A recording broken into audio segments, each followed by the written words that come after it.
And my general statement, and this is another PowerPoint by Dr. Santana, my general statement is, again, you don't need to be a termite expert. I think that if you're able to differentiate between a flying ant and a flying termite, that's good. Even I don't want to put my neck out on a potentially expensive mistake of misidentifying a drywood termite from a subterranean termite. I think I can do it, but I'm just not going to do that. So what I usually do, if somebody comes in or if a commercial person comes in, I will preserve it and I will send it to the entomologist in Gainesville. Takes a little time, but it's worth it. And then I can get a certified answer back as to what it is. So that's my general statement. And it's a, they always said, it's not a matter of if, but when you will have to deal with them. I would say a lot of the modern techniques to prevent them in the first place or treat them helps a lot to reduce our termite pressure anyways. I'm going to have to do a next here. Next. Okay.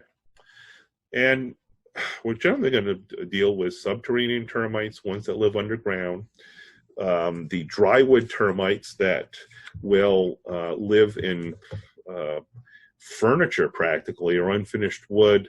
They have smaller colonies. They have no need to have a connection with the ground or moisture. And then dampwood termites, which again are a minor problem, but they can sometimes show up in trees actually too. So here's subterranean termite adults, the swarmers. They have the wings.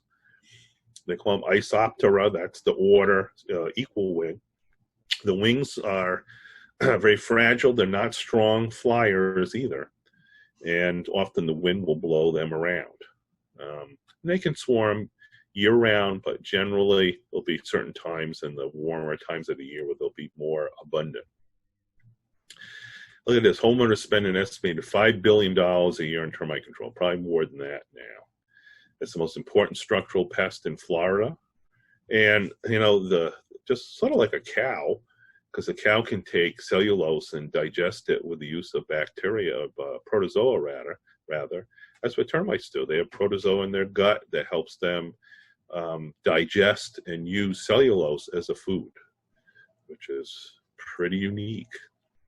But without termites, we probably have miles high of dead wood that would never have broken down.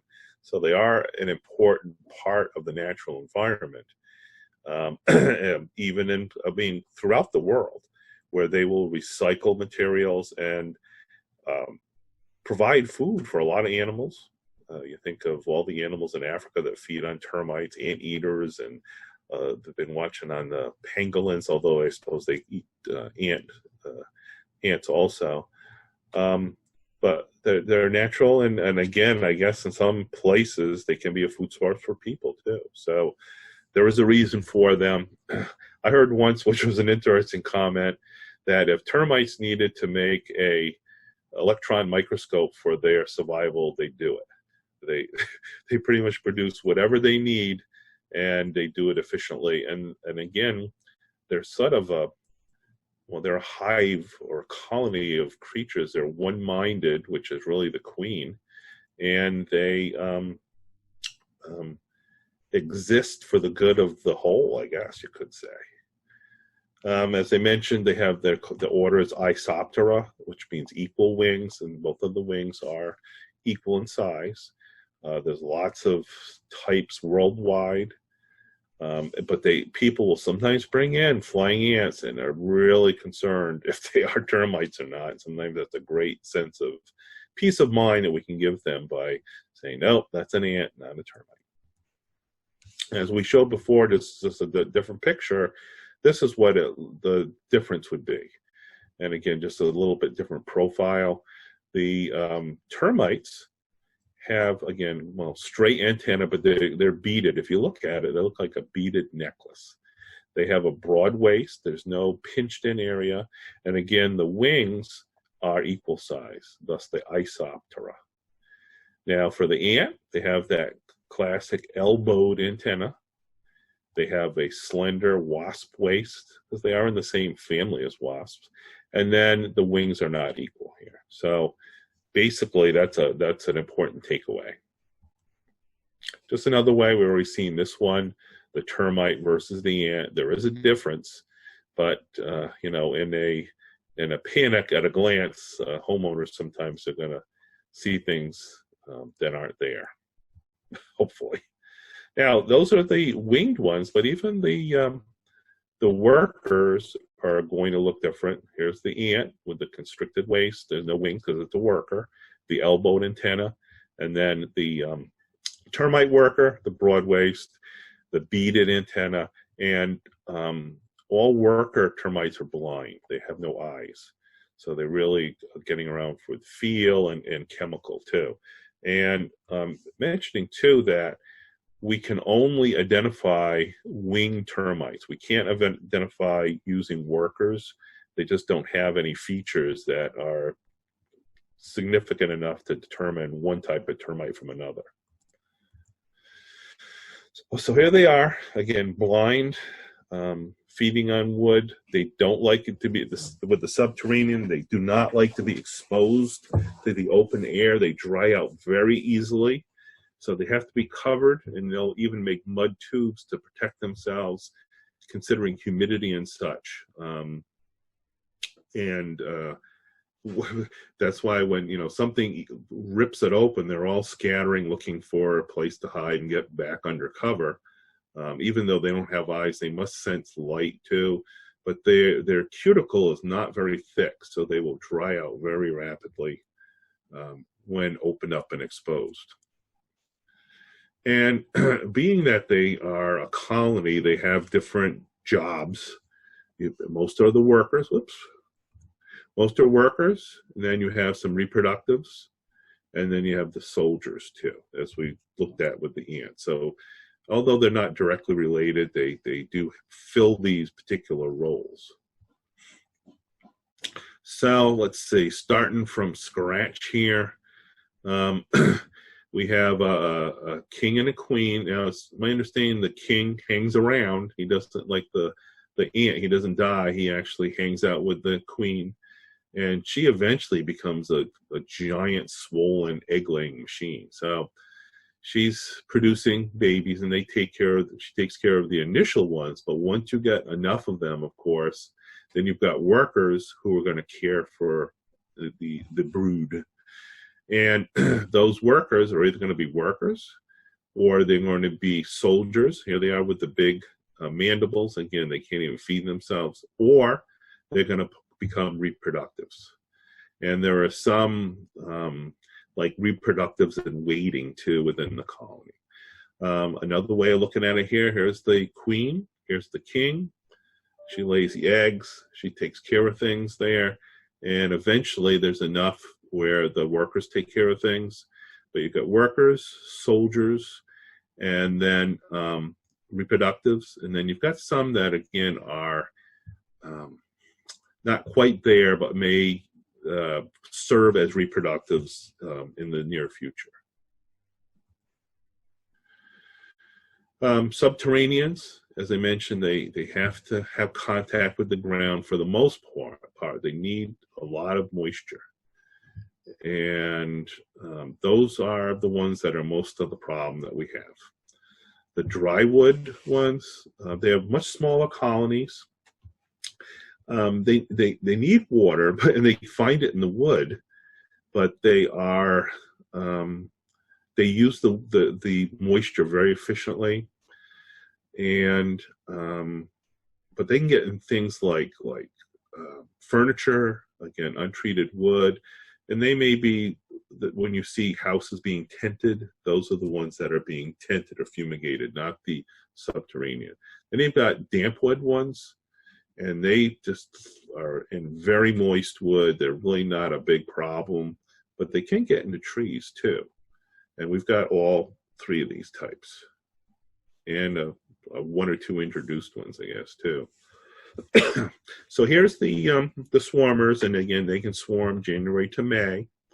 Again, the wings are not very strong.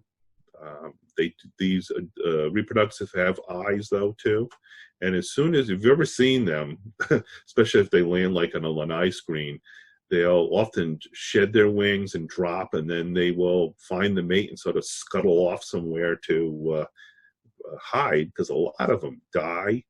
A lot of them get eaten by lizards or other things, and so for the mass that come out, very few of them actually make it to set up another colony. So we've got the eastern subterranean termite, as you can see here, close up, no eyes, very well established mandibles though for chewing. Look at this though, workers 50,000 to 5 million. That's a lot in a colony. Somebody once told me a subterranean termite colony is like having a 35-pound animal gnawing on your house. in respect there. And they're going to be somewhat close by. They tend to be able to forage about 230 feet away from the colony. And the workers going out for food, they take care of the babies and the eggs and all that, and they feed the king and queen, so they do all the work. Because the queen gets so big, she's just pretty much immobilized. So there's a lot of things they do, and they know how to do it. So they got the chewing mouth parts, sort of cream colored. Sometimes you can see inside their guts a little bit there too, but we can't identify one type from another with the workers. It just doesn't work that way. Here's the soldier, and it gives. I have a trigger finger here. Here's the soldier, and again, they have very highly developed heads with muscles to get those slashing mouth parts to defend the colony. And if you ever see them and they're around an entrance or an exit or a place that's been broken, they'll sort of gather around it and defend any attacks by ants or whatever else might come in. And so they just use those slashing mandibles to keep things away. So it does work, but they have to be fed by others because they just are too misshapen at that point to feed themselves. So here's the queen. And again, I'm going to say, you know, it says 5/8 of an inch there, but here's her thorax and head, and this is her abdomen. So it's a giant pulsating blob of egg-laying beauty here. And it says here she can lay up to 30,000 eggs per day. So that's a lot of work for her to produce those and for the workers to take them and then raise them to, you know, adult workers. And so that is always amazed me, and I sort of wish I had a specimen of that. So when they work in the wood, they go on into the soft portion of the wood. They leave the other hard parts behind. It's very messy, so there's mud and fecal material in there. And look at this, a single colony consumes about 7 pounds of wood per year. That doesn't seem like that much either when you think of it, but there may be, of course, multiple colonies feeding on your house too. Who knows?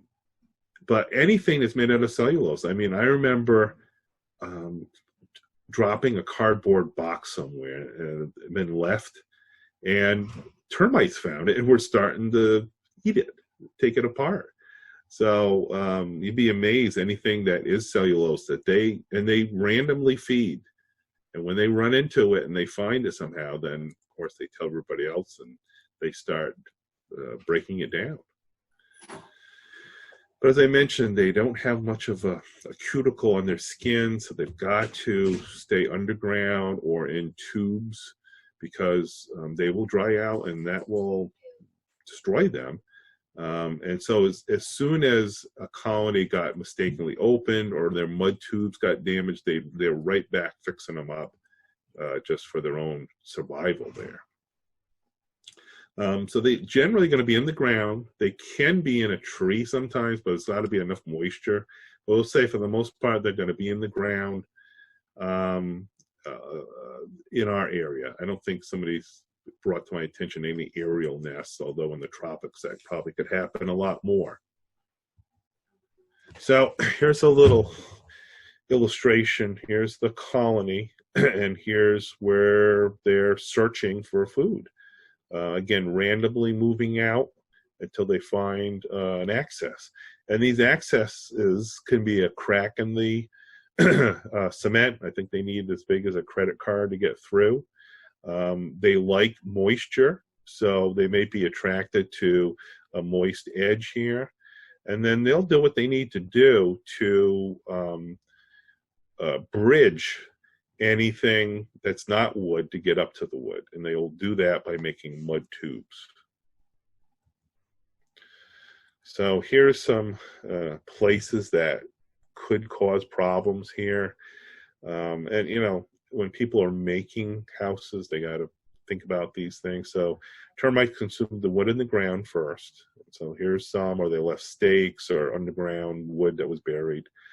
Then they'll make mud tunnels, say from here up to here. So the mud tunnels allow a highway for them to get up here. They're protected. And then they can start working on up into the larger sets of wood, again, often unseen.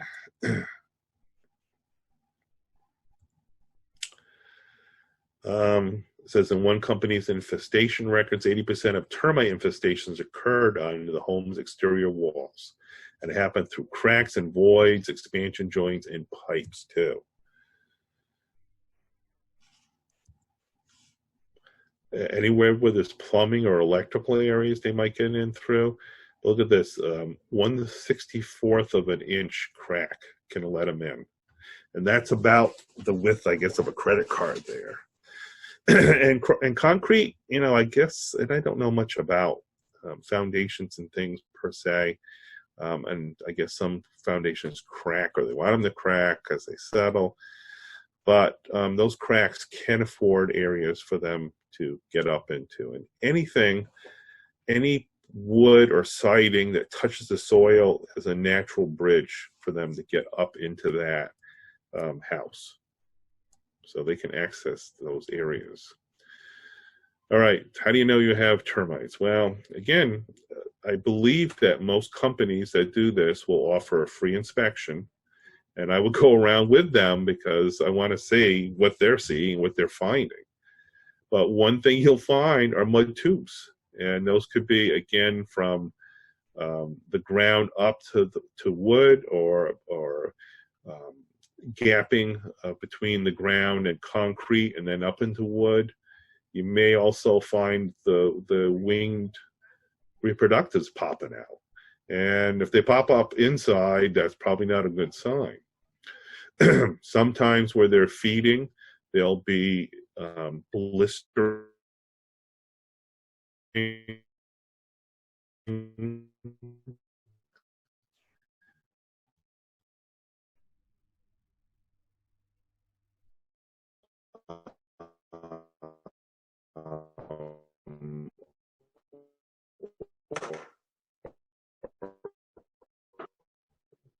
Ralph, I can't hear you. Can't hear you. Yeah, we lost your sound. On the wood, you know, touch it and you can feel it. Ralph? Ralph, we lost you. We can't hear you. Okay. That's Lucy. Hang on. No, because she's on mute. You're on mute. How's that? Better. Better. Okay, Better. okay, my screen did say I had. Can't hear. Okay, I think we're back. Thank you, Paul. All right. Oh, wait a minute. I gotta mute you all again.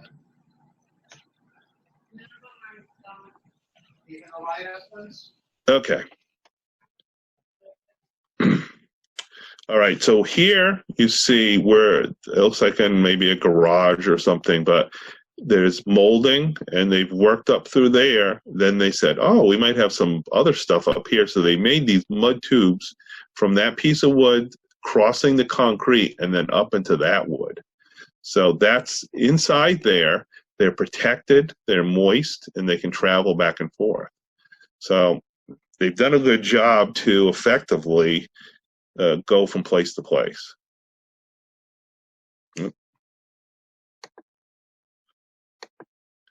Next, there we go. And look at under this crawl space. This is a nightmare too. They just didn't make just mud tubes. It looks like mud superhighways up through here. And once they've bridged that gap, they have quite a feast there. And so those are, again, going to be inspection points that are going to help determine what's going on. Now, they even have these swarm tubes. There was a terrible story I heard. People had a house and they were away 6 months. When they came in back, these tubes were popping up in their living room. So there was a colony there, and it had gotten through a crack, and I guess through the floor. And then these, they call them carton, and I guess they're made from wood and soil and feces, and so they're almost like launch pads for the termites. So imagine mud tubes, but a little bit more integrity to them. And so these would allow then the reproductives to come up and take their little swan dive as they eject themselves out to fly to look for another place there. But imagine finding that in your living room. It's just a nightmare. So January to May, warm days, they just flutter around. They're carried on the wind a lot. They will generally emerge midday. And if they are coming out in the house, they'll go to lights or windows. They just like to be attracted there to that. Usually produce one swarm per year per colony. And it's interesting, there are equal amounts of males and females too. And once a colony is mature enough and has enough bodies in it to afford it, you will find that they will begin to send out reproductives. So that's a sign of a mature colony. And it's going to take up to 10 years for that to occur. It's interesting, they've sort of found the time, bright sunny days at 11:15 a.m. So let's see, we've already passed that time. So if they're out right now. High humidity, warm temperatures, of course, help that a lot. But you would think, the winged termites are not sexually mature. So the wings break off. If you've ever seen them, they'll like follow each other. And I guess they go to a secluded spot to wait to get mature, and then they'll mate later on. But again, the male stays with the female. So here's a life afterwards.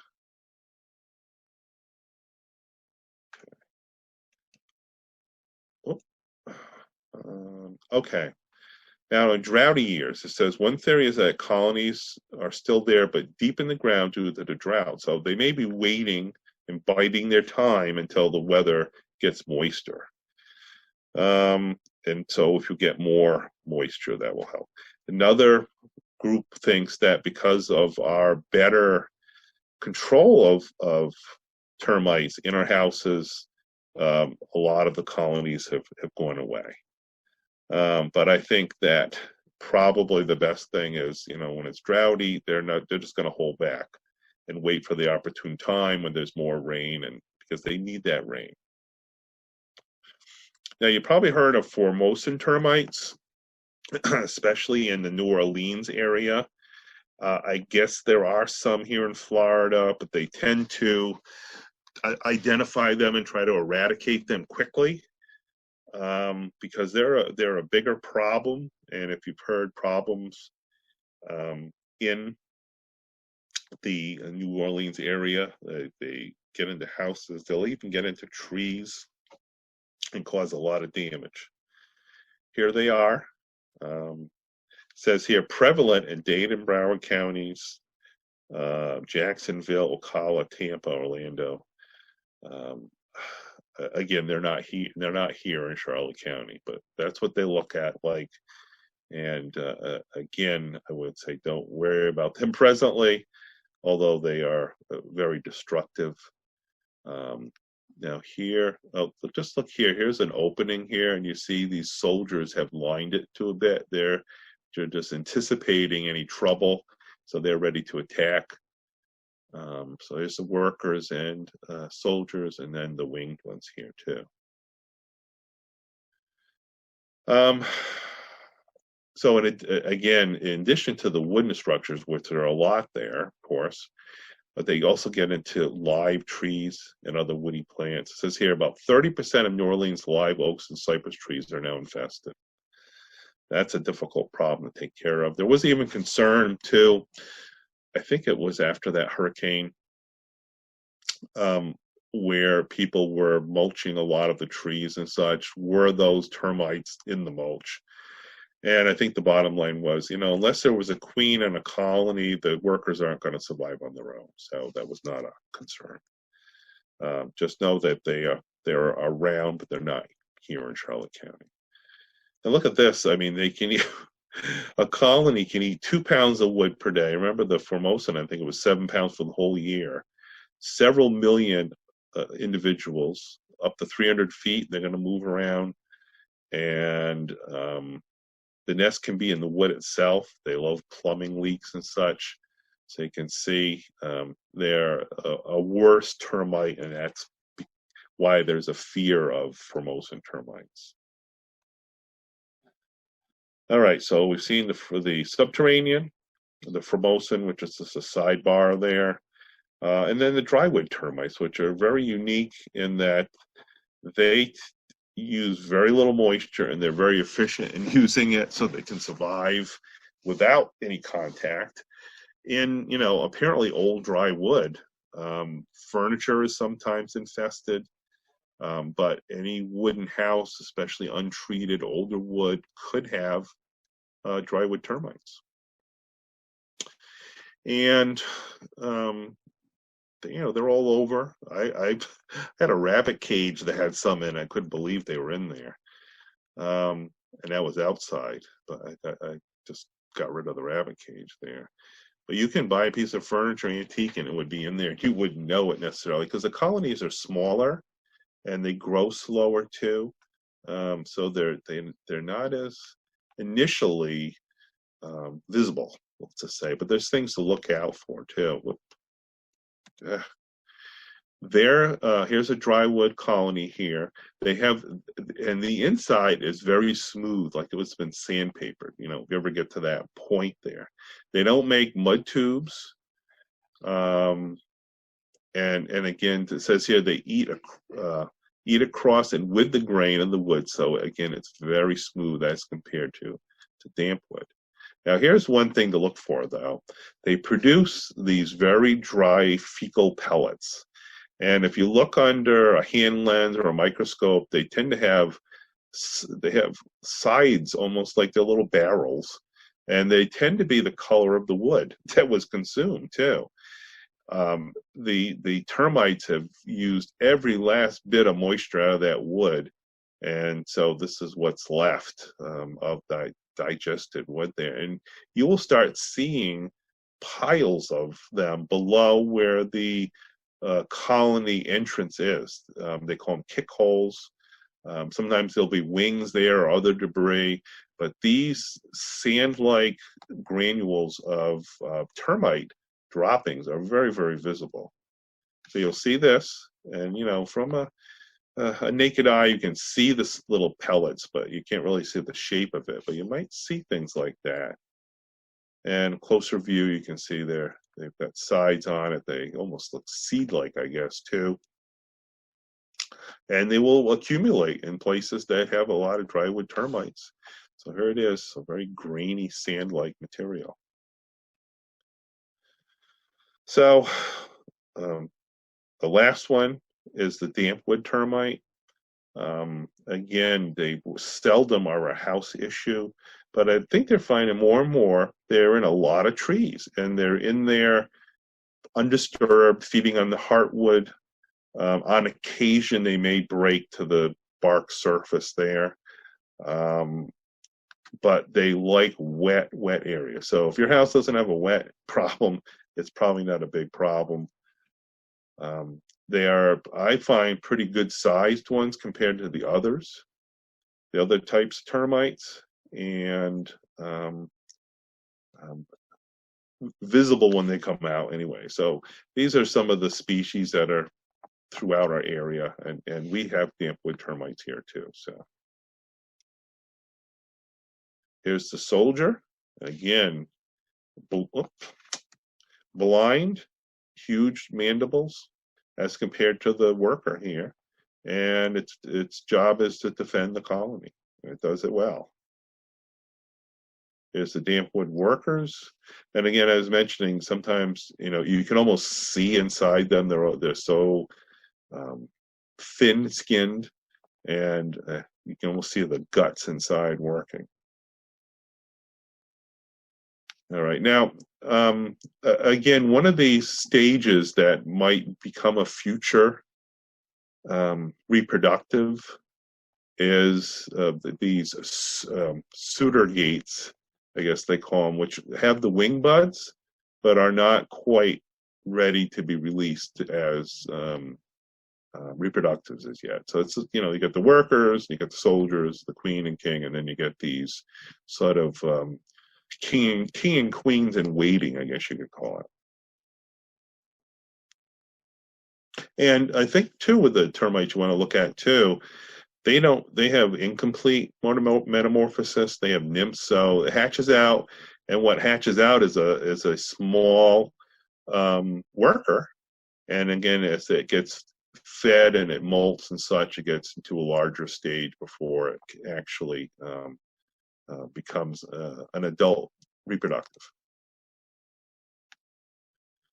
And I've been reading things again about people been finding a lot more dampwood termites in trees that look fine. I've seen cases where they have emerged near the bark, and then you can actually see them. But let's see, Dr. Santana got some pictures of an oak tree, and you say this was cut, wasn't very good pruning cut, and there's decay in there, and there was actually, I want to say, an eruption of them. And when this tree was taken down, the interior was riddled with all their activities. So pretty much the tree was okay and alive. It did have a probably a structural problem to a degree. I mean, pretty much that still would have been okay, but maybe the people were getting concerned about it and they just cut it down. But you can see all those areas where the dampwood termites were feeding on the dead xylem tissue there. Look at this. And on occasion, and I've seen this before, you'll start seeing like stains or openings where they'll come to the surface sometimes. But they're still not too apparent. But if you see stains like that, it might be a case of dampwood termites.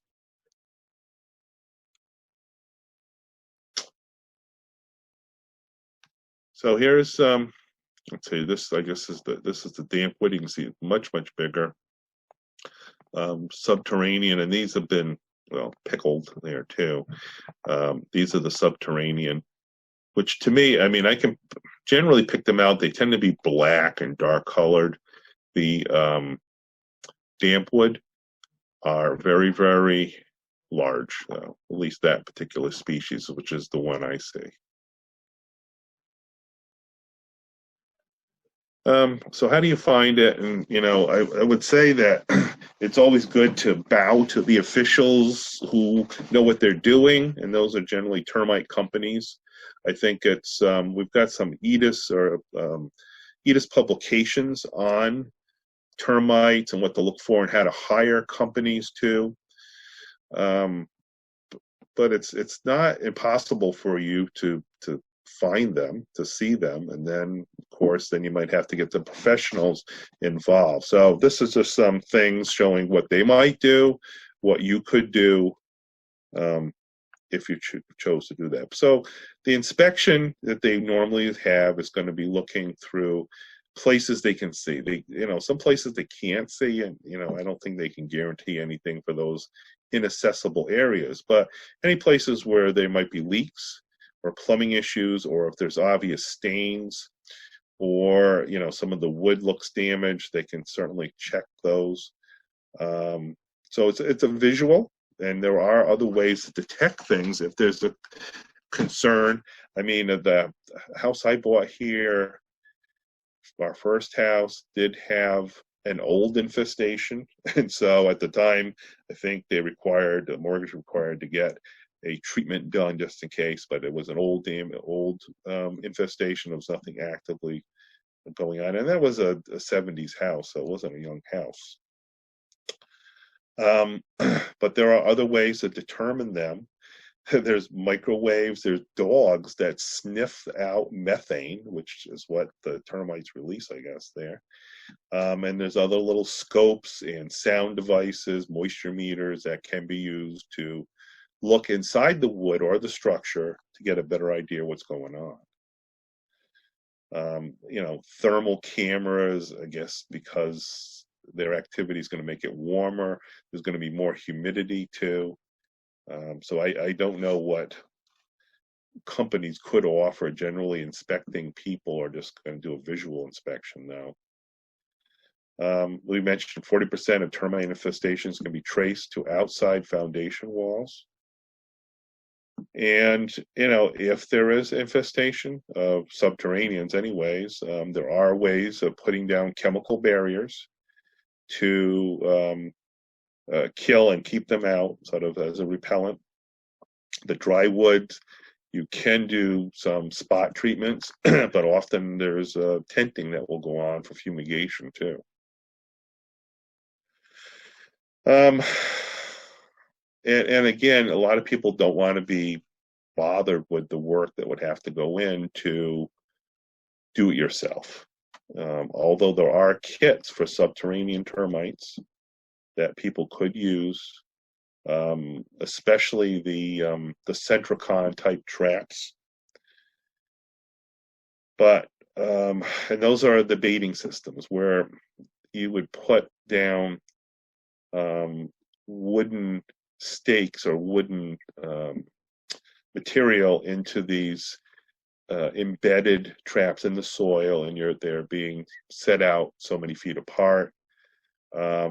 The technician would come and inspect those, and once they see termites in there, they change out the wood for the wood with the insecticide in it, and then that's a continuous service, so that tends to be more expensive.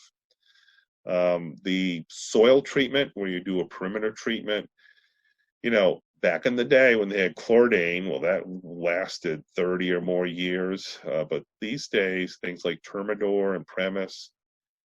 I had Termidor put down on the house I'm living in now, and I had heard different things. I had heard 5 to 10 years, but the company only guaranteed it if you let them inspect once a year for $85. So I'm gonna take my chances. So I check around, and I don't have any termites presently. I am due for another perimeter treatment, though, I think, too.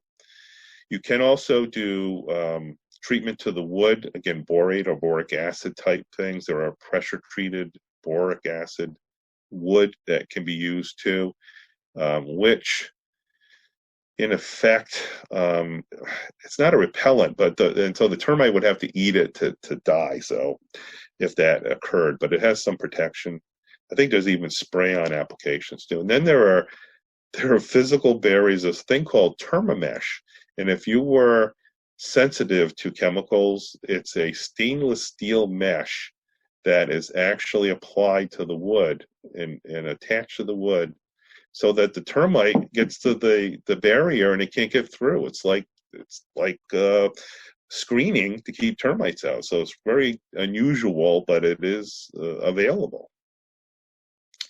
So the bait type of thing uses a small amount of material. Let me see if I'm going to show you the pictures in a minute here. Okay, so here's the pictures of the different types of traps. Centricon was the one that was developed, I think, at the University of Florida, actually. But this goes into the ground. It's vented with the wood, and then, of course, the wood with the toxicant. It has an open, locked top there, and so the technician would inspect that regularly and replace the material as needed. And there's all different other types. There's even, I think Dr. Santana said this one, Terminate, good name, is available at Home Depot or Lowe's, one of the box stores. And I think it's like $70, and you get a certain amount of traps. The problem is it's a one-time thing, so to replace them, you have to go buy another kit. But there are some do-it-yourself type settings too. Let me go back to where I was. Okay, so this is sort of like a long-term protection and a ongoing protection with this bait, but it's going to cost more because you have a technician who comes and changes it out. It kills and suppresses the colonies. It uses very little of the actual chemical.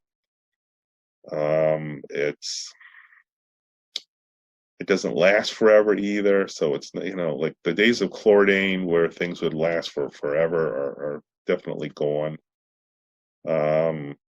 And so you stop the termites before they ever get to the house, anywhere near the house.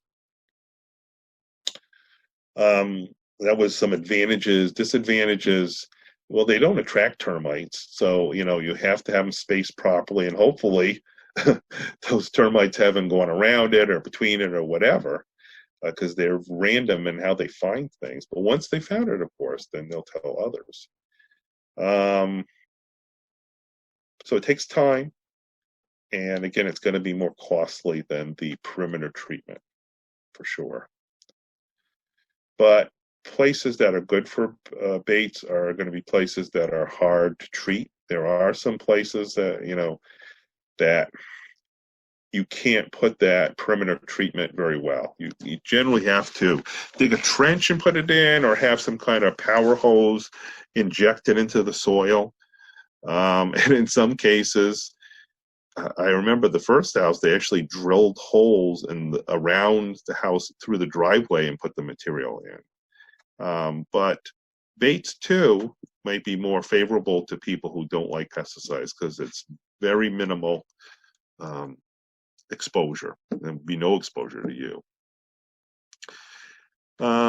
Again, situations where baiting systems may be preferred if you're close to water or have high water tables. And then, with the termiticides, too, around the building, they can be washed away. They can be, the barrier can be broken if people start digging around that area. Kids and pets might get into it, too. So, yeah. And there's a number of different chemicals, and they're always coming up with new ones. I'm not worried about the types of chemicals. They are what they are. I would say that the ones that are often, that I've heard of, are Termidor and Premise. Those are the barrier ones. They are less expensive. They're sort of once and done. And they're fairly quick acting, because they're saying here, of course, the bait systems take longer to kick in. And again, there may be cases where you have to do both too. But I found for my particular case, the perimeter treatment was fine, and this was quite a few years ago. There's again the baiting system. They all have the same idea. A vented tube with an access cap, except for this one here. And again, the Centricon are usually used by the commercial people. So, here we go. We got Centricon every 10 feet. Again, different types of materials. This one they're mentioning is an insect growth regulator. So, and when they were comparing prices with me with the baiting, I said, that's way too much. And I can't remember, but this was many years ago too. but I went with the perimeter treatment because it was just more affordable for me. So here's the Centricon trap. It's in the soil. You've got baits and you got monitoring pieces in there, and you got the locking caps that you can't get in, but the technicians can. And sometimes too, because they're so flat with the ground, because you got to mow around or whatever, they may even get lost. And I guess now they have ways with a detector or GPS or something to find them, to make sure they can, access them, even when things grow up around it. So there it goes into the ground. There goes the bait or the monitoring system. And then you check it out, and out comes the material with termites on it. And there you go. And I guess, again, the bait, I don't know if it's enhanced with anything to make them come in more, but that's how it works. And again, I'm not going to go into a lot of these other systems here. There's all types of baiting systems. Most you cannot get, other than the Termite, as I mentioned. And at the time of this, making this PowerPoint, it was $60, and so this is a good 15 years ago. This PowerPoint was made, and you got 20 of those, but you'd have to buy, again, a new replacement kit to take care of that yourself. And I've seen it at either Home Depot or Lowe's or both. Okay, well, I'm going to go through that. Again, baiting systems are all pretty much the same. And then getting to the perimeter treatments, again, chloridane used to be the one that was the one of choice. Of course, that's off the market because these things lasted 30 years or more. And so that's a problem. But most of these other new chemistries, they don't last very long, which is good for the environment, I guess. But probably 5 years at best. But it quickly kills. It's cheaper. But it's not perfect. There's always going to be gaps in the barrier because it acts as a barrier. In some cases, a repellent, but generally you want the termite to get exposed to it so it brings it back to the colony too. So there's lots of different types. And again, some of these probably would have been, there's additional ones. This was one that Dr. Santana had tried to reduce risk status, termiticide, because it was greener or something. But I think he was the one who was telling me too that he used it and then he found a dead rat outside. So I don't know. He was suspicious of it, but it had a low toxicity to honeybees. But I don't know how honeybees would have ever gotten into this material because it's going to be underground pretty much. It's just again, the Termidor or fipronil is one of the common ones. Premise is another one, which is an imidacloprid. It kills the material, the termites when they contact it, and then they spread it around to others. So it's not repellent per se, so it doesn't just keep them away. Now there's some construction things too. People have gotten smarter about how to build things and what to do and how to keep things drier and such there. One of the things was keeping stucco and wood from touching the soil. Again, putting the barrier down, being careful not to leave foam boards and wood in the ground too, which is sometimes left. And then drainage too, just keeping drainage away from the house. You want to keep the house dry. The foundation dry, should I say. So, you can see where stucco might have extended down into the soil, and then that just attracts termites up into here and then eventually into the wood. So you want that 6-inch gap there, so you don't have that place for them to get up into. And you need an inspection zone. And this picture here, you see mulch right up to the foundation. Dr. Santana, again, is saying probably keep organic matter mulches away from the foundation. You want to keep this dry and open. He even said that pea stone kept things a little bit too wet there, but the larger size stone is probably okay. You want to keep the trees and shrubs away too, because you put a little shrub in, and a couple of years later, it's 4 foot wide. That may have filled this whole area up and blocked everything. You need to keep this exposed, open, and visible so you can inspect. Because if you don't, this will happen. Not saying that this wasn't open, but look, it's just that little gap from the soil up to the wood and those darn mud tubes there. And I guess maybe, who knows, maybe there was a shrub here and they pull it away. Oh, no. So you need that exposed area. And then you have some of these bay windows or little nooks that jut out. And again, that's going to be a place where they can get up into because it's not as protected from the soil contact and the moisture and such there. So it's below grade in this case. So what's wrong here? Well, you got everybody's got their air conditioner moisture output. And instead of getting it to be away from, it's right up against the house there. So it's keeping this moist. Now we've got bricks up to there. I don't know if that's an issue or not, but for sure, keeping it too moist. This should have a tube that would be extended out and away from the house. You want to keep it the moist away. Again, keeping foam board away. It's just a conduit for them to get up into, and cracks too. Again, if there was a crack this size, they could get up into it. Look at this here. There's a piece of wood that's exposed to the soil. Again, just a natural gateway into the house.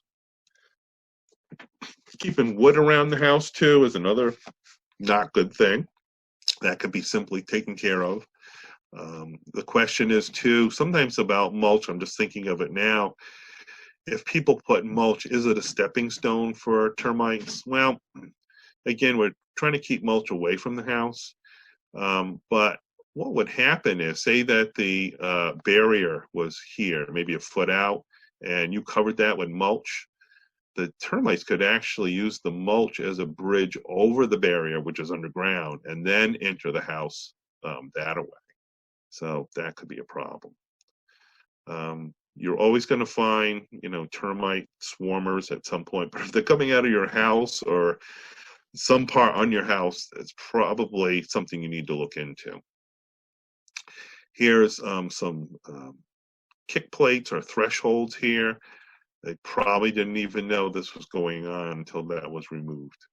And you can see, or sort of see, some of the damage that went on there, whether it was old wood or not. Now, when they put down slabs, that soil has to be treated too before they put it on there. And you got to be careful not to disturb it. It says here, even the simple act of laying out and moving the hose for treatment has to be thought about, because if the hose then breaks the barrier, what good is it? Again, digging a hole, you're breaking the barrier. And again, this is for the case before they put the slab down. There's termiticides put down first. And sometimes, I probably did it myself, the homeowner can break the barrier. So you know where it is, more or less. It's usually about a foot out from the building. But if you added soil, or if you dug into it, or if you let it get wet, it might compromise that barrier, and then there's a gap for the termites to get in. And it's often unintentional. But I think that you should keep landscaping and mulch away from your foundation. And, in consideration of how big the plant's going to get, keep it out. So here's a, that was not a good place for a planter.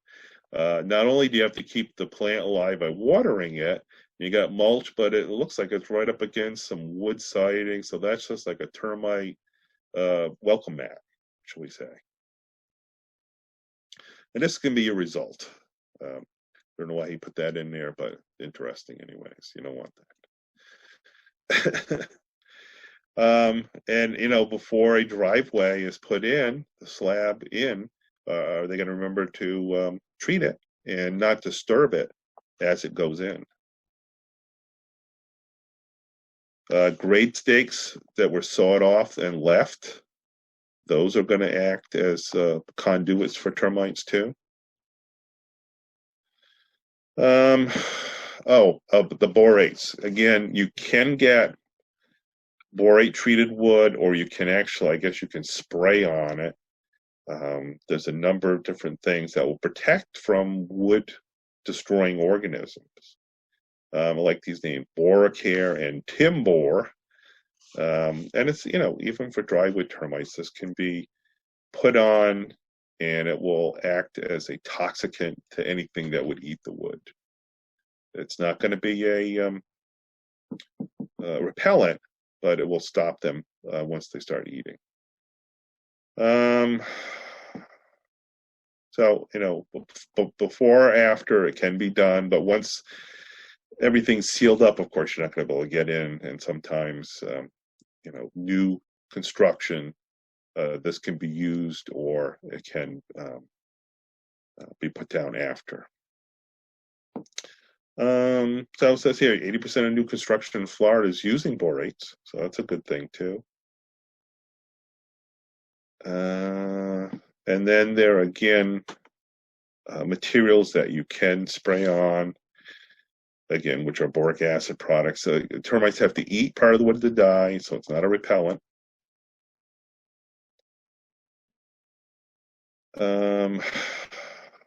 You got to mix it well and all that. And again, either a commercial person's going to do this, or if you do it yourself, just read the label how to do it. But pressure treated is available, and it's going to say on the wood too that it does. That it does have the material in there. So there's the disodium octaborate tetrahydrate, DOT, which I would have thought was something else, but that's been treated. So they have to feed on the wood. It kills their microbes that are in their gut, the protozoa. So it is a smart way to go. Has a long residual control, so it's up to 8 years. So it's a good start. Now the Termimesh, again, has to be applied by specially trained technicians. But I know somebody had this done. Stainless steel barrier.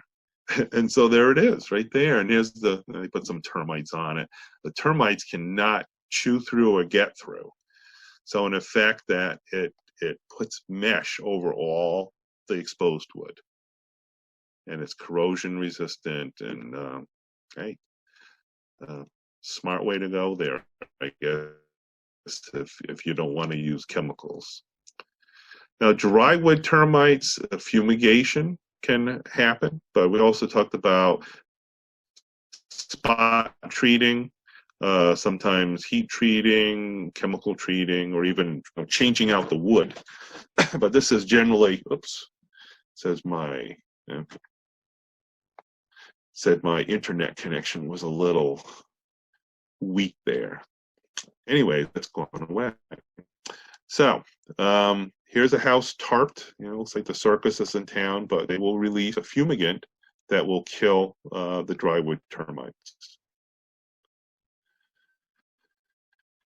But other ways too that they will do, they'll use cold, they'll use electrocution, microwaves, and then, as I mentioned, not wood repellent, wood replacement. So you tent the house, you put the gas in, it gets into every nook and cranny. It is very dangerous, so it's well sealed, and people are out of it. And then there's spot treatments. There's Termidor and borate. A spot, you can actually inject it in. That would tend to kill the small colonies, because they do have very small colonies there. So again, you can use the borates. Heat can be used too. You got to get the temperature 130 degrees or hotter for a certain so 1 to 2 hours. So you got to be careful. Of course, some things are not going to take heat well. Okay, the borate sources, liquid nitrogen, so you're actually freezing them too. Again, that can cause some damage. But again, these are all things that commercial professionals are going to be working out. The electrogun, who doesn't want one of these here?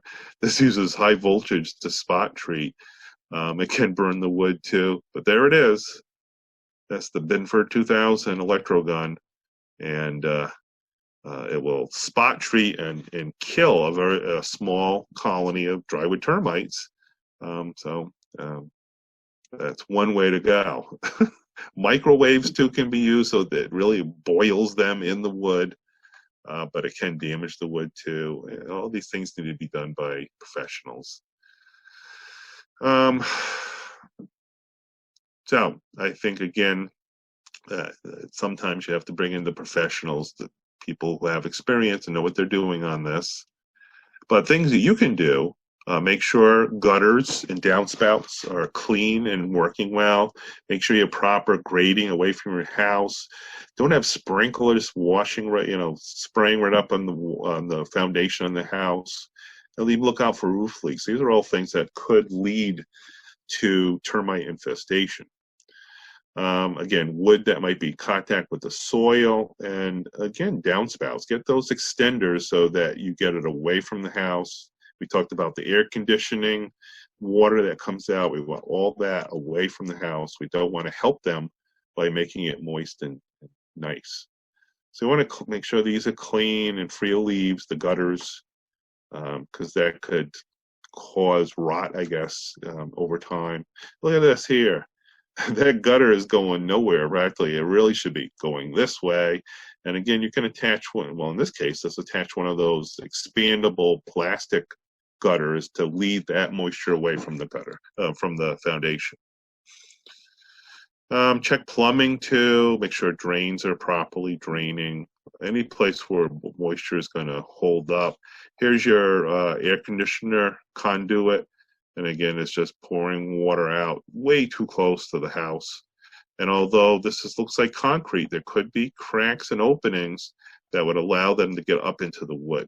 So that's an easy fix. And as it mentions here, it could leach out your termiticide barrier.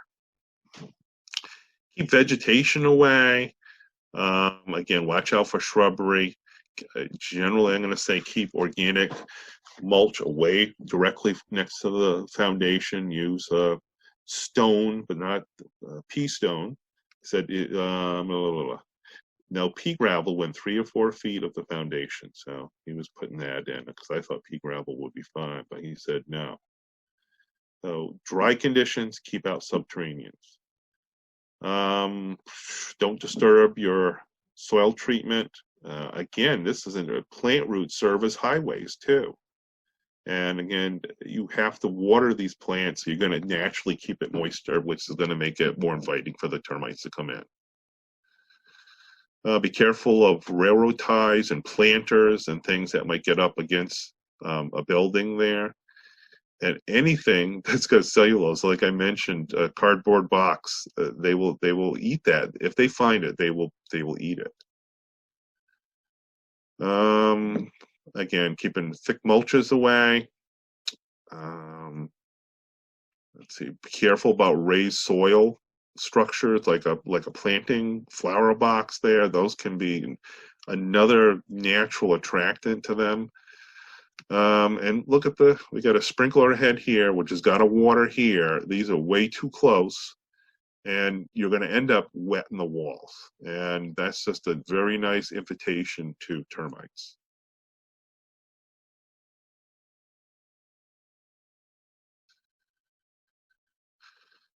Tree roots, a pathway in, and so be careful about planting too close to houses, whether they're trees or shrubs. Again, they can use foam insulation to get through. Look, I see my internet.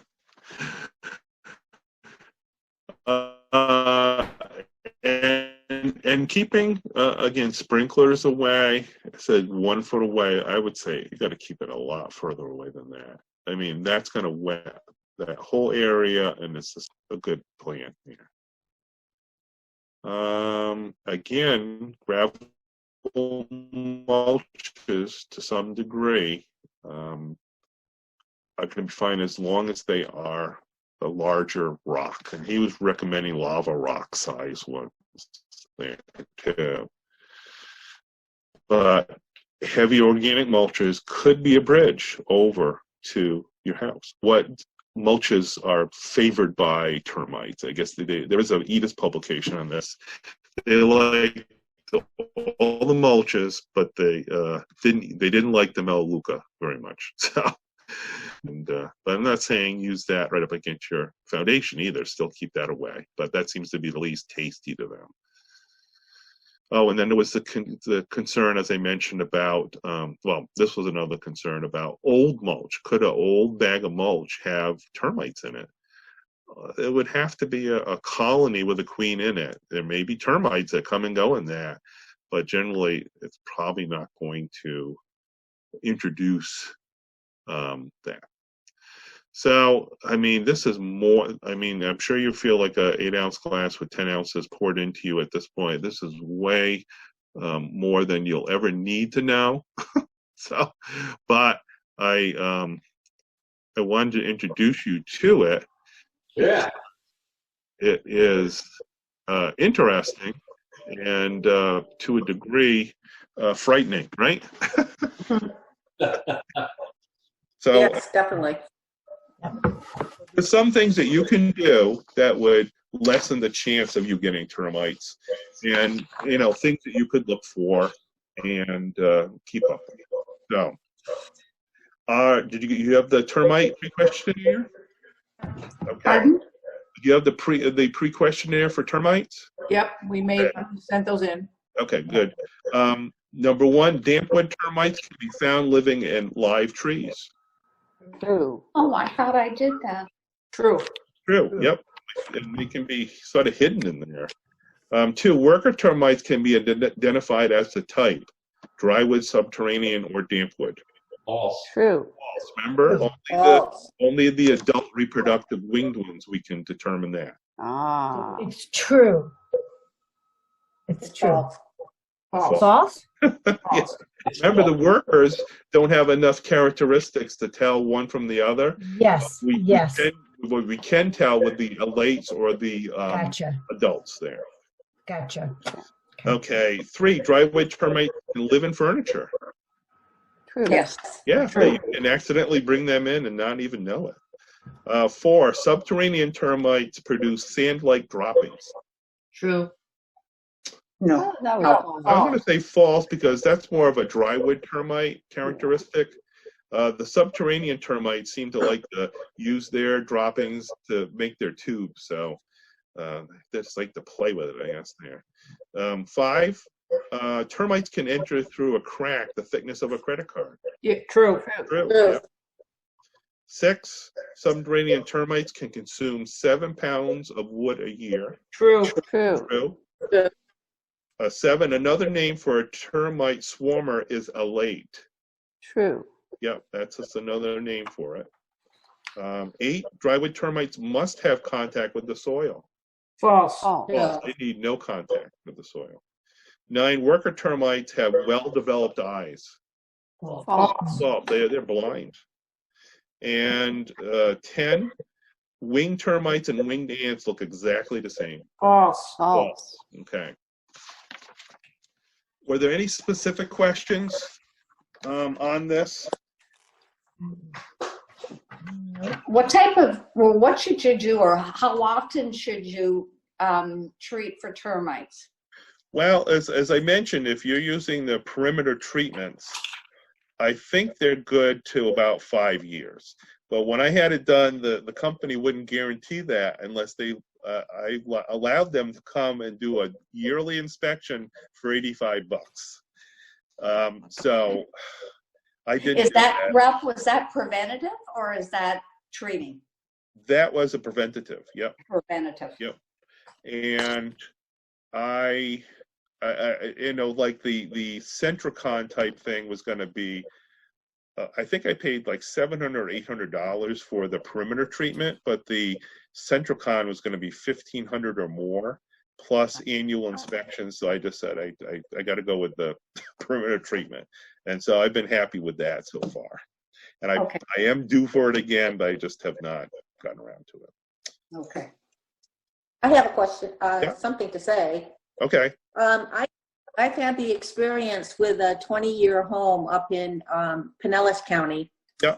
Where when I moved in, I kept all my boxes, about 5 nice-sized boxes, and put them up against the garage outside wall inside the garage. And those termites were hidden for a long time because they didn't eat through all that wood until they started to eat the staircase going up to my house.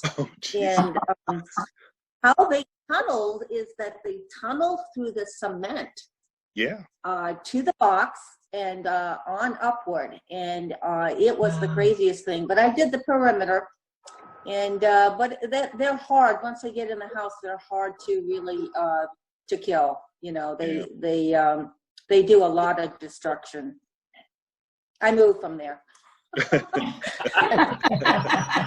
and you have to have termites is not the end of your life. I mean, they can be treated effectively, and in some cases you have to replace some wood. But you know, it happens, and I think the more recent construction is even tighter and less likely to get nailed too. So there's some, you know, if you got an all wood house, then you got to be watching a lot for sure. Yeah, and they do, like, I live in a new house where the baseboards are not wood. They're are prefab. Yeah, so it's pretty good. Yeah, yeah. And they do things like they pick up a lot of the construction debris instead of burying it. Yeah. And they're very careful about that preparation. Yeah. So Just Ralph, my experience. I have a question. Yeah. If you're not sure what kind of ants you have, some of them are good ants, you know, and beneficial. Is there somewhere to take them to get identified, and how would you do that? Well, I can identify a lot of them.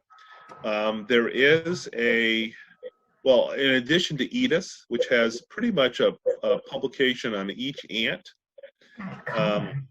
there is also, I think there's an ant mugshot website somewhere for Florida ants, and there's another Florida ant website too. But generally, with a microscope or hand lens, I can usually determine what they are. And sometimes it's the behavior of them. What are they doing? Where are they?